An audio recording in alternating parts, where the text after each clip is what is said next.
नमस्कार। आइए सुनते हैं चित्रा मुदगल की लिखी कहानी सौदा। किवाड़ों की सिटकनी उतारी नहीं कि पीछे पड़ते दबाव के चलते भड़ाक से पट मुंह को लगते लगते बचे। चंदू की जगह एक नाटी सी स्त्री आकृति लपकती सी भीतर घुस आई। वह भौचक आहट झटके और कुछ सोचे समझे की आकृति ने फुर्ती से पलटकर किवाड़ भेड़ सिटकनी चढ़ाई और भयभीत हिरनी सी पटों से पीठ टेक कुछ बोलने की असफल चेष्टा करने लगी। धोती की कसावट से मुक्त हुआ चेहरा एक किशोरी का था, फूटते कल्लों का सा उभार लिए। उसकी लगभग सपाट छाती कोसों दौड़ाई के बाद सहिताने को किसी वृक्ष के तने से टिकी सी दम साधने के प्रयास में साधे नहीं सध रही थी। स्मृति में न अड़ोस पड़ोस का परिचय कौंधा, न गली मोहल्ले, न दूर दराज सगे संबंधी का।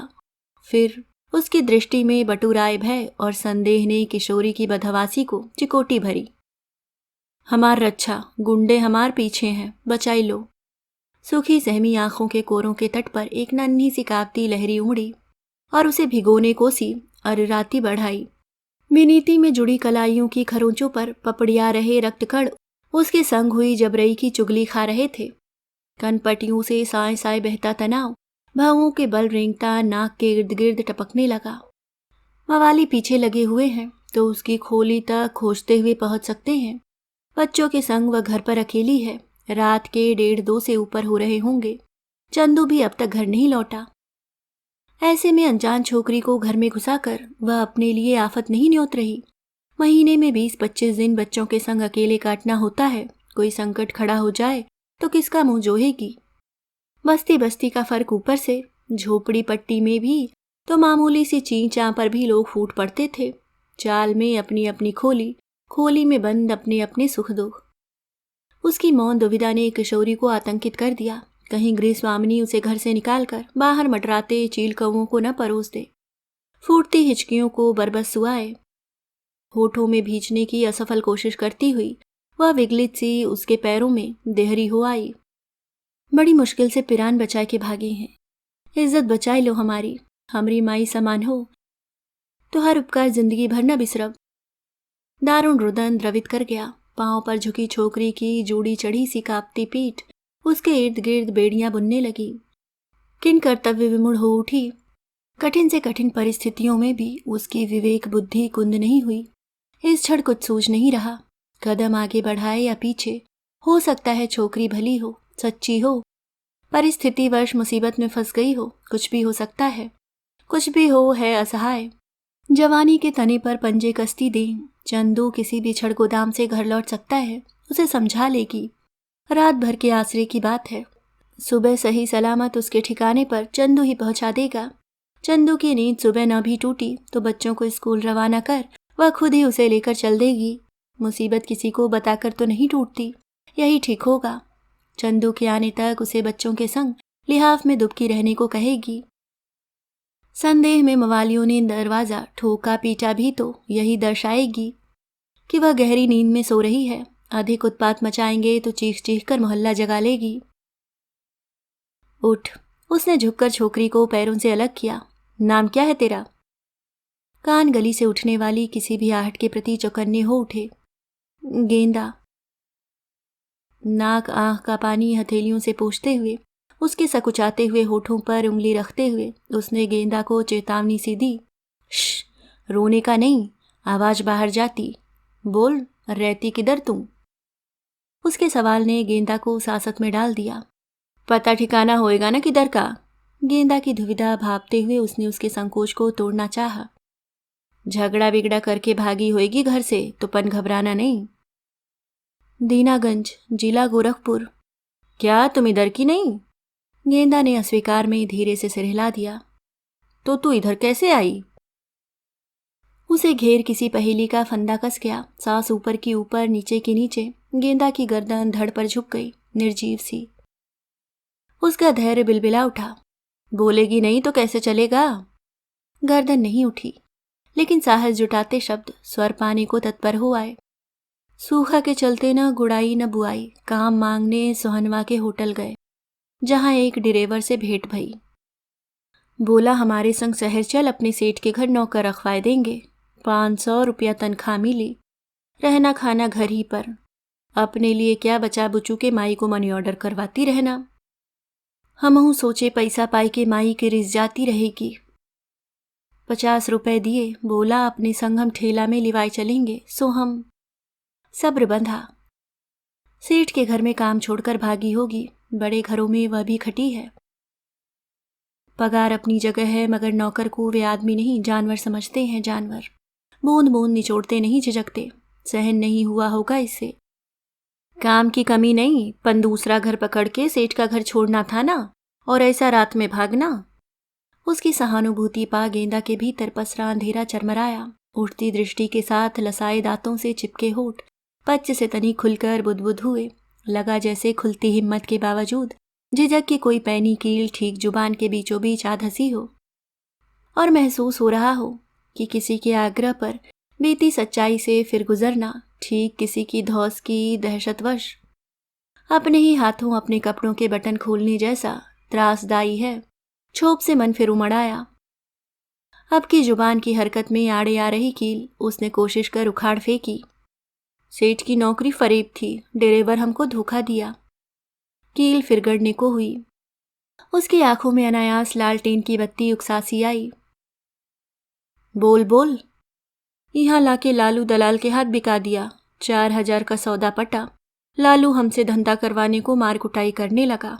हम हाथ गोड़ जोड़ते रहे, हमका छड़ी देव, हमसे नहीं होगा। आज सुबह बहुत जबराई किया, हम खिड़कियां से कूद के भागे। गेंदा के धैर्य का बांध टिका नहीं रह पाया। वह अवाक हो उठी। धैर्य बधाने के सारे रास्ते अवरुद्ध हो उठे। सत्य कहने के लिए जितना साहस जुटाना होता है, सुनने वाले के लिए भी सुनकर उसे झेल पाना उतना ही दुष्कर। बड़ी मुश्किल हुई अपने को समेटकर गेंदा को ढाढ़स बधाने में। छी छी, बहुत बुरा हुआ तेरे साथ। अपना भी गला भराता हुआ हो आया। जी छोटा मत कर, कोई ना कोई रास्ता निकलेगा। रो मत, रो मत इतनी जोर से, आवाज बाहर जाएगी। चल चल के बच्चों के पास सो जा गुपचुप, कोई भी आने दो, दरवाजा नहीं खोलेगी मैं। मरद आएगा तो सब संभल जाएगा। निश्चय से भरी वह गेंदा की बांह पकड़ खोली के बाईं ओर दीवार से सटे पड़े पलंग के पास ले आई। गठरियों से लुढ़के पड़े उसके तीनों बच्चे पलंग पर सो रहे थे। अचानक ठिठकती गेंदा की चीख सुनकर वह हतप्रभ हो उठी। पलटी तो पाया पलंग के सामने वाली दीवार पर जड़ी फल्ली के ऊपर रखे चंदू के बड़े से चित्र के समक्ष ठिठकी हुई गेंदा पत्ते सी काँप रही थी। अधीर हो उसने गेंदा को झकझोरा। ऐसा काई को घूरती फोटू को? गेंदा ने अजीब दृष्टि से देखा उसे। घिघी बधाई छड़ भर को। ड्राइवर, ये यही है ड्राइवर। संकेत में उठी उसकी उंगली अचानक मरोड़ दी गई टहनी की भांति पोर से झूल गई। क्या बकती है तू? ठीक कहते हैं, यही नीच है। इसी दहीजार ने हमका फुसला बहलाकर यहाँ लाया है। देख देख, ध्यान से देख। आवेश से भरकर उसने फल्ली पर से चित्र उतार कर गेंदा की आंखों के सम्मुख तान दिया। खूब पहचानते हैं इस पापी को, ठेला चलाता है। साथ का मनई चंदू नाम से बुलाता है उसको। हमको कहाँ मालूम था कि ये मनई के भेष में भेड़ा है। ढेर लड़किन को बहिला फुसला के उसका जीवन बर्बाद किया है। अविश्वास और उत्तेजना से भरा उसका हृदय कांप उठा। गेंदा के स्वर की दृढ़ता चोट खाई नागिन की तरह फन काढ़े उसकी समूची चेतना पर फुफकार रही है। सिर घूम रहा है, सिर नहीं शायद खोली ही रहट के चक्कर की भांति तेजी से घूम रही है। चंदू का चित्र देख गेंदा किसी भ्रम का शिकार भी हो सकती है, लेकिन न नाम गलत बता रही है न पेशा। गोरखपुर, बलिया, देवरिया वह माल ढुआई भराई के लिए अक्सर जाता है। भ्रम की गुंजाइश है ही कहाँ। घुटनों में मुंह दिए रह रहकर से शक्ति खींचती गेंदा की ओर दृष्टि घूमी। अभागी नहीं जानती रही होगी प्राणों की रक्षा हेतु वह जिस घर के दरवाजे आश्रय के लिए खटखटा रही है, संयोग से उसी अहेरी का होगा जिसने अपने जाल में फंसाकर उसकी बर्बादी की नींव खोदी। गेंदा को घर से हटाना होगा। हो सकता है पीछा करते हुए मवालियों के संग चंदू भी गेंदा की खोज में आकाश पाताल एक कर रहा हो। न भी ढूंढ रहा हो, तब भी उसके लौटने का समय हो ही रहा है। किसी भी क्षण वह टपक सकता है। ऐसे में गेंदा सुरक्षित नहीं रह सकती। बच्चों के पास भी अब उसे सुलाकर नहीं छिपा सकती। नशे में धुत चंदू घर में घुसते ही बच्चों के माथे पर हाथ फिराने से नहीं चूकता। चौकी न पहुंचा दे, ठीक मोहल्ले के नाके पर ही है, लेकिन गेंदा को साथ लेकर निकलना ऐसे नाजुक समय ओखली में सिर देना होगा। शिकारी कुत्तों से सूंघते गुंडे गली गली उसे ढूंढते फिर रहे होंगे। कुछ भी हो, अकेले चौकी पर जाने की हिम्मत वह किसी तरह नहीं सजो पाएगी। पुलिस वालों के सलूक के विषय में इतना उल जलूल सुन रखा है कि सोच कर ही झुरझुरी होती है। सुना तो है चौकी पर अब औरत हवलदार और दरोगा भी होती हैं, लेकिन इतनी रात गए कोई ड्यूटी पर होगी कि नहीं कौन जाने। भंवर से उचक लेने को अचानक एक हथेली उसकी ओर कौंधी। घर में बैठ, मैं ताबड़तोड़ आई। गेंदा के संदिग्ध चेहरे को उसने हाथ बढ़ाकर आश्वासित किया और लपक कर फल्ली पर रखा हुआ ताला चाबी उठा खोली से बाहर हो गई। बस पटवर्धन ताई घर पर हूं। वैसे आज मंगल है, उन्हें घर पर ही होना चाहिए। जद्दन आपा बता रही थी कि औरतों के जमावड़े में शरीक होने ताई नागपुर गई हुई हैं। सोमवार की सुबह लौटने वाली हैं। दलित स्त्री उद्धार समिति उनकी समाज सेवी संस्था है। संस्था की गतिविधियों के सिलसिले में ताई अक्सर बाहर आती जाती रहती हैं। जद्दन आपा के संग ही वह पहली बार ताई के घर गई थी। जद्दन आपा के मर्द ने दूसरी औरत रख ली थी। खाने खर्च को वह कानी कौड़ी नहीं ढीली करता था, हाथ पैर ऊपर से तोड़ता रहता। वह हफ्तों काम पर नहीं पहुंच पाती। पटवर्धन ताई ने जद्दन आपा की भरपूर मदद की। बच्चों को स्कूल में भर्ती करवाया, मर्द पर मामला दायर करवाकर गुजारा भत्ता दिलवाया। सीधे तनख्वाह से कटकर पैसे मिलने लगे आपा को। मुख्य सड़क पार कर वह जेवी नगर के ठीक सामने आ गई। जर्द सन्नाटे का भय रह रहकर ऋण में चिलके मारने लगा। कॉलोनी की चौकसी करने वाला गुरखा तक नजर नहीं आ रहा, न किसी गली से उठती उसके डंडे की लयात्मक ध्वनि। अचानक चौड़ी मांग सी कड़ी बीचों बीच वाली सड़क के आखिरी छोर पर उसे 3 परछाइयां डोलती आगे बढ़ती दिखाई दी। भय से गला सूखाया, फुर्ती से किनारे लगी। मेहंदी की बेतरतीब बाड़ के पीछे दुबक ली, सांस दबाई। करीब से गुजरे तो उनकी बदकही ने उसे तनीक सहज किया। आशंका निर्मूल सिद्ध हुई। रात पाली से छूटे हुए कामगार थे वे, हाथों में खाने का डिब्बा झुलाते हुए।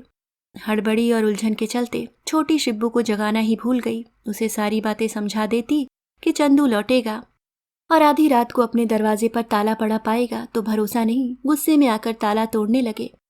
सिखा देती कि बाप जैसे ही दरवाजा भड़बड़ाए शिब्बू उसे भीतर से ही आश्वस्त कर दे कि विमला मौसी के घर से उनके छोटे बच्चे के अचानक बीमार होने की खबर आई थी। माँ उसका रास्ता देखते हुए अंत में उन्हें बाहर से बंद कर मौसी के घर चली गई। वह अपने दोस्त काली भाऊ के यहाँ जाकर सो जाए या लौटकर गोदाम में रात गुजार ले। गोदाम या चकला, छोटी बात नहीं मंगला। जब तलक मैं शहर में सेठ अक्खा गोदाम की जिम्मेवारी मेरे को सौंपा। लैंडिंग अनलैंडिंग, लोडिंग अनलोडिंग सब मेरा ताबे में। ले संभाल के रख गड्डी, पूरे 10,000 हैं। 10 बजे पांडुरंग सेठ पांडुरंगवाड़ी में बुलाया मेरे को। पगड़ी और बिल बदलने का पैसा देके कल ही मैं खोली का चाबी लेकर आएगा। बावली सरखी क्या देख रही, जा होशियारी से रख जा के गड्डी। मुफ्त मदद नहीं किया सेठ, खून पसीना एक करता मैं उसके वास्ते। उसको पन मालूम, आदमी बहुत मिलते, ईमानदारी नहीं मिलती। तर्क में दम था, मुंह में ताला पड़ गया, मगर अंतर्मन में पालथी मारे संदेह झांसे में नहीं आया था। आटे के डिब्बे में गड्डी छिपाकर वह रात भर बिछौने भर करवटें भरती रही। रातों रात ऐसा क्या चमत्कार घट गया जो सेठ उस पर इतना कृपालु हो उठा कि पूरे गोदाम की जिम्मेवारी उसने अपने एक मामूली से ड्राइवर को सौंप दी। ड्राइवर वह बहुत अच्छा है, 48 घंटे बिना पलक झपकाए सीट पर सीधा बैठा रह सकता है, बिना बोतल के वह भी नहीं। लेकिन संदेह के बावजूद उसको सपने में भी अंदेशा नहीं था कि मेहनत और ईमानदारी की आड़ में आ रही जिस रकम से वह बच्चों को अच्छे स्कूल में पढ़ा रही है, झोपड़ी छोड़ खोली में आ बसी है, अच्छा खा पहन रही है, सुख सुविधाएं जुगाड़ रही है, वह स्त्री के देह व्यापार से कमाई गई रकम है। छी छी, चंदू का यह स्वरूप भी हो सकता है। सकता है क्या है, असलियत पूरी क्रूरता और कुरूपता के साथ उघड़ चुकी है। उसके विश्वास को निर्ममता से रौंदती हुई पटवर्धन ताई से कहेगी गेंदा को तुरंत उसकी खोली से हटाकर अन्यत्र छिपा दे। छिपाने की क्या जरूरत है, ताई उसे सीधे पुलिस के हवाले कर सकती है। पुलिस गेंदा को अपने संरक्षण में ले लेगी, पूछताछ करके तत्काल उस अड्डे पर छापा मारेगी जहां दलाल निश्चल छोकरियों की मजबूरियों का फायदा उठाकर उन्हें धंधा करने के लिए विवश करते हैं। कमाठीपुरा जगह का कोई ऐसा ही नाम बता रही थी गेंदा। चंदू भी उन सब के साथ पकड़ा जाएगा। तिरस्कार से कोई उसके कानों में फुसफुसाया। वह एक बारगी काँप कर खड़ी हो गई। लगा पुलिस चंदू को बेड़ियों में जकड़े हुए ठीक उसकी ओर बढ़ती चली आ रही है, उसे कुत्ते की तरह घसीटती हुई, घुटनों पर निर्ममता से प्रहार करती हुई। प्रहार के साथ एक भीषण अंतर्नाद उठता है। हवाएं सहम कर दुबक जाती हैं, मगर चीखें हैं कि लगातार वातावरण को रौंद रही हैं। उसकी ठिठकी देह पसीने से तर हो उठी। चंदू को सजा हो सकती है। 1 साल, 2 साल, कई साल। नौकरी छूट जाएगी उसकी। उनकी गृहस्थी का जुआ भूमि पर आ गिरेगा। बरसों बाद अभावों की मार से वह अपनी पीठ बचा पाई है। एक झटके में सारा खेल खत्म हो जाएगा। फिर वही दलदल, घर घर बर्तन घीसना, स्वामिनियों के व्यंग्यबाण झेलना। लौट सकेगी उसी जिंदगी में? नहीं, नहीं लौट सकेगी। मामूली मामूली सी चीजों के लिए बच्चों का तरसना नहीं झेल सकेगी। क्यों इतना सोच विचार कर रही है? गेंदा क्या निर्दोष है? किसने कहा था कि वह एक सर्वथा अनजान व्यक्ति पर विश्वास करने की मूर्खता करे? उसके साथ चल दे, धीरज धरती। गांव में रहकर मजदूरी खोजती। पेट में पानी डालकर भी तो आदमी इज्जत की जिंदगी बसर कर लेता है। पसीने की बूंद पिला पिला कर उसने अपनी गृहस्थी नहीं पोसी। चंदू की ड्राइवरी तो बहुत बाद में लगी। उसे ड्राइवरी सिखाने के लिए भी तो उसने 450 रुपये अपनी एक सेठानी से उधार लेकर भरे थे। महीने के महीने 50 रुपये पगार में से कटवाती रही थी। सहानुभूति के बहाने कितनों ने प्रलोभन फेंका। प्रभु सेठ से मिल ले, 3000 लेकर दुबई में नौकरी दिलवाता है। खूब कमाई होती है वहाँ, दलिद्र कट जाएगा साल खाड़ में। क्या होता है वहाँ कौन जाने। अपनी मिट्टी की रूखी सूखी मंजूर रही, बनी बस्त पराए मुल्क की हलवा पूड़ी के। चंदू का क्या दोष? धंधा फिर धंधा है, चमड़े का हो या चमड़ी का। देखा नहीं सुना खूब है। बड़े बड़े होटलों में औरतों का नंगा नाच करवाते हैं सेठिए। कितनी इज्जत है समाज में उनकी। ठाठ से लंबी गाड़ी में घूमते हैं, कोई उठाता है उंगली उन पर? यही घर है बालकनी से लटका हुआ, दलित स्त्री उद्धार समिति का। बड़ा सा बोर्ड ठीक सिर के ऊपर है। जीने के निकट पहुंचकर देह अड़ियल बैल सी ऐठ गई। बस एक माला सीढ़ियां चढ़ेगी और उसके जीवन का फैसला हो जाएगा। कुछ ही घंटों में चंदू जेल की सलाखों के पीछे होगा। जेल के सूखे टीकड़ों को पानी के साथ जबरन निकलता हुआ आखिर पैसा कमाने की जिस राह पर वह आंखों में पट्टी बांधकर चल पड़ा है, किसके लिए? पेट में दारू और कुछ एक स्त्रियों का सहवास सुख भोग भी लेता हो तो क्या उनकी सुख सुविधाओं का ख्याल नहीं रखता? मूर्ख है वह, मूर्ख नहीं अंधी भी। स्वयं गृहस्थी की सुख शांति को तिल्ली दिखाने जा रही है। लौट चले, खोली में बंद चिंगारी को खोली में ही तोप दे। चंदू के आते ही उसे चंदू को सौंप दे, वह हिसाब किताब कर लेगा। उसे क्या लेना देना गेंदा से? कौन लगती है वह उसकी? एक अनजान लड़की की खातिर वह इतना बड़ा जोखिम उठाने चली है। उसके दुख से द्रवित हो, परिणाम सोचे बिना सारी दुनिया के उद्धार का ठेका उसी ने ले रखा है। गेंदा की ही तरह अभावों की मार से विचलित हो उसकी शिब्बू किसी दिन किसी के बहकावे में आ ऊंच नीच सोचे बिना गलत कदम उठा लेगी तो कौन जिम्मेदार होगा उसकी बर्बादी के लिए? आतों की आग शैतान होती है। शैतान विवेक बुद्धि निगल लेती है। पति को जेल पहुंचाने की जुगत भिड़ा वह अपने बच्चों को उसी चौराहे की ओर नहीं ढकेल रही जहां पहुंचकर गेंदा घर से भागने को विवश हुई। दलालों को भनक हो गई कि अड्डे पर छापा पड़ने के पीछे उसका हाथ है तो वे उसे जिंदा छोड़ेंगे। चंदू अवश्य अपनी करनी का फल सीखचों के भीतर भुगत रहा होगा, पर वे उसके घर को फूकने से चूकेंगे। एक गेंदा के पीछे 5 जिंदगियां नष्ट हो जाएंगी। 5 वह, चंदू, शिब्बू, दीनू, गुड्डू सब। घर लौट चले फौरन। भावुकतावश जीने पर उसके पांव उठ गए तो अनर्थ हो जाएगा। कुछ नहीं सोचेगी, सोचना ही नहीं चाहती। घूमी घूमकर जीना छोड़ तेज कदमों से इमारत के बाहर आ गई। अचानक महसूस हुआ तन पर लिपटी कीमती नौवारी माहेश्वरी साड़ी से लपटें फूट पड़ी हैं। उन लपटों की लपलपाती तेज आंच में उसकी पूरी देह चिड़चिड़ करती सुलग रही है और अपने ही मांस की चिरांद उसके नथुनों में भरती जा रही है। उसका दम घुट रहा है, आंखें कोटरों से छटकी पड़ रही हैं। घर, कैसा घर? गेंदा की बलि के बिना पर जीवन दान प्राप्त करता घर। चंदू के कुकृत्यों की चिनाई से मजबूत होती उस घर की दीवारें। छी छी, उस घर में वह सांस ले सकेगी, स्त्री होकर स्त्री के दुर्भाग्य में साझीदार हो सकेगी। चंदू बेरोजगार था। वह बेरोजगारी बरसों उसकी गृहस्थी के ऋण में पैनी दांत गड़ाए उसके धैर्य को चुनौती देती रही थी। तब साहस नहीं तजा, अब क्यों कमजोर हो रही है। आगे बढ़ते हुए पांव पर सहसा किसी की मुट्ठियां आ कसी और कसती ही चली गईं। इतनी कि वह डग भरना चाह कर भी पांव उठा नहीं पा रही। शायद गेंदा की कलाइयां लग रही हैं। पांव की ओर झुककर उसने अपने को उस जकड़न से मुक्त करना चाहा, मगर यह देख स्तंभित रह गई। उसके बढ़े हुए हाथ में जो कलाई आ समाई है, वह नन्हे हाथों में प्लास्टिक की चूड़ियां पहने हुए गेंदा की नहीं शिब्बू की हैं। शिब्बू, वह अस्फुट स्वर में बुदबुदाई, और वह बुदबुदाहट तीखी सिहरन की भांति उसकी संपूर्ण चेतना को झंझना गई। न जाने उसे क्या हुआ कि फिरकी की तरह पलटकर वह पटवर्धन ताई के घर की ओर सरपट भागी। सैकड़ों अश्वों की एड़ उसकी टांगों में आ समाई। वह उनके जीने की सीढ़ियां चढ़ते हुए नहीं, तकरीबन उड़ती सी फलांगने लगी। दरवाजे के सम्मुख होते ही वह पूरी ताकत से उनका दरवाजा भड़भड़ाने लगी। पटवर्धन ताई, ओ पटवर्धन ताई, ताई जल्दी दरवाजा खोलो। उसकी पुकार का असर हुआ। भीतर बत्ती जली। एक पदचाप उसकी ओर बढ़ती हुई सुनाई दी। अभी आप सुन रहे थे सौदा। उम्मीद करती हूँ कहानी आपको पसंद आई होगी। धन्यवाद।